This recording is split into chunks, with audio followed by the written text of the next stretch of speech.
കാര്യങ്ങൾ ഉദ്ദേശിച്ചതുപോലെ ഒന്നും നടക്കാതെ പോയല്ലോ. പ്ലാൻ എന്തായിരുന്നെന്ന് ചേച്ചി എന്നോടുകൂടി ഒന്ന് പറഞ്ഞിരുന്നെങ്കിൽ എല്ലാം കണക്കൂട്ടിയതുപോലെ നടന്നേനെ. ഓ, ഇനി അതിന്റെ കുറവേ ഉണ്ടായിരുന്നുള്ളൂ. ഇന്ന് വരെ നിന്നെ അറിയിച്ച് ചെയ്ത കാര്യങ്ങളൊക്കെ വലിയ സക്സസ് ആയിരുന്നല്ലോ. അവരോടൊപ്പം അമൃതയും കൂടി കേറി വരുമെന്ന് ഞാൻ തീരെ പ്രതീക്ഷിച്ചില്ല. നിന്നെ ഓർത്ത അവളെ ഒന്നും ചെയ്യാതെ വിട്ടത്. ഞാൻ ഒന്നേ നോക്കുന്നുള്ളൂ, നമ്മൾ വിചാരിച്ചതെല്ലാം നടന്നില്ലെങ്കിലും നടക്കേണ്ട കാര്യം നടന്നല്ലോ, അത് മതി.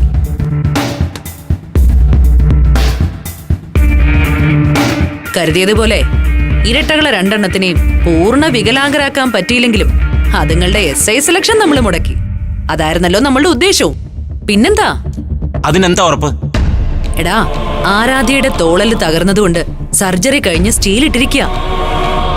ആ സ്ഥിതിക്ക് ഇനി ഒരിക്കലും ആരാധ്യക്ക് പോലീസിൽ കയറാനാവില്ലെന്ന് ഉറപ്പാണല്ലോ. അപ്പോഴും മറ്റോളുണ്ടല്ലോ, ആതിര. ആരാധ്യ ഇല്ലാതെ ആതിര മാത്രം അങ്ങനെ ഒരു കാര്യത്തിന് ഇറങ്ങി പുറപ്പെടുമെന്ന് നിനക്ക് തോന്നുന്നുണ്ടോ? ഒരിക്കലും ഇല്ലടാ. ഒരുത്തി ഇല്ലാത്തത് കൊണ്ട് മറ്റവളും പോവില്ല.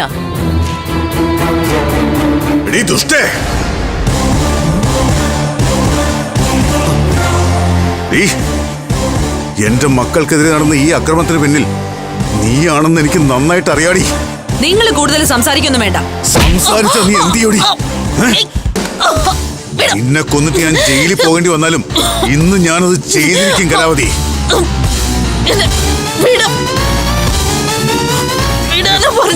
ഞാൻ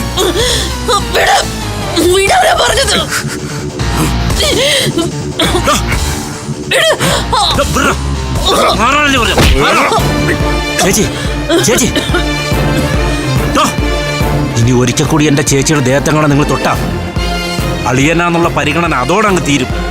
കയ്യും കാലും തല്ലിയൊടിച്ചൊരു മൂലയ്ക്ക് ഞാൻ ഇടും, പറഞ്ഞേക്കാം. എന്നെ വെല്ലുവിളിക്കാൻ നീ വളർന്നിട്ടില്ല മഹേന്ദ്ര. ആകാശം നിന്നെ പഞ്ഞിക്കിട്ട കഥയൊക്കെ എനിക്കറിയാം. ആണുങ്ങളെ പോലെ തിരിച്ചടിക്കാതെ മോങ്ങിക്കൊണ്ടുവന്ന മോനല്ലേ നീ. പോലീസിൽ കള്ളപ്പരാതി കൊടുത്തല്ലേ നിന്റെ വീര്യം തെളിയിച്ചത്. ആ നീയാണോടാ എന്റെ കയ്യും കാലും തല്ലി ഓടിക്കാൻ വരുന്നത്? നിങ്ങളുടെ വേവ് എനിക്ക് മനസ്സിലായി. സെന്റിമെന്റ്സും പറഞ്ഞോണ്ട് ഹോസ്പിറ്റലിൽ ചെന്ന നിങ്ങളെ മക്കള് 4 പേരും കൂടെ ചേർന്ന് അടിച്ചിറക്കിയ കഥയൊക്കെ ഞാൻ അറിഞ്ഞു ചന്ദ്ര. അവര് നിങ്ങൾക്കെതിരെ ഒരു പരാതി കൊടുത്താലേ അതോടെ നിങ്ങൾ അകത്താ. അങ്ങനൊരവസ്ഥ ഉണ്ടായാ നിന്നെ കൊന്നിട്ടേ ഞാൻ അകത്തു പോകൂ. അതിൽ യാതൊരു സംശയവും ആർക്കും വേണ്ട.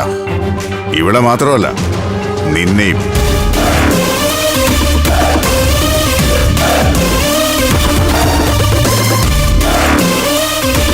ആണായാലും പെണ്ണായാലും എതിരാളികളോട് നേർക്ക് നേർ നിന്ന് പൊരുതണം. അല്ലാതെ ആട്ടംതോലിട്ട ചെന്നായെ പോലെ സ്നേഹം നടിച്ച് അവരുടെ കൂടെ നിന്ന് ചതിക്കുന്നതേ രാക്ഷസികളുടെ സ്വഭാവം. സമ്മതിച്ചു ചന്ദ്ര, ഞാൻ രാക്ഷസി തന്നെയാ. നിങ്ങള് പിന്നെ ദേവലോകത്ത് നിന്ന് നൂലില് കെട്ടിയിറങ്ങിയ ദേവനാണല്ലോ. ചെന്ന് മക്കളെ രക്ഷിക്കാൻ പറ്റുമെങ്കിലേ രക്ഷിക്കും. അവരെ രക്ഷിക്കുക മാത്രമല്ല, ശിക്ഷിക്കേണ്ടവരെ ഞാൻ ശിക്ഷിക്കുകയും ചെയ്യും. ഫ്ലവേഴ്സ് ഒരുക്കുന്ന കാഴ്ച വസന്തം യൂട്യൂബിൽ പ്രേക്ഷകർക്ക് ലൈവായി കാണാം.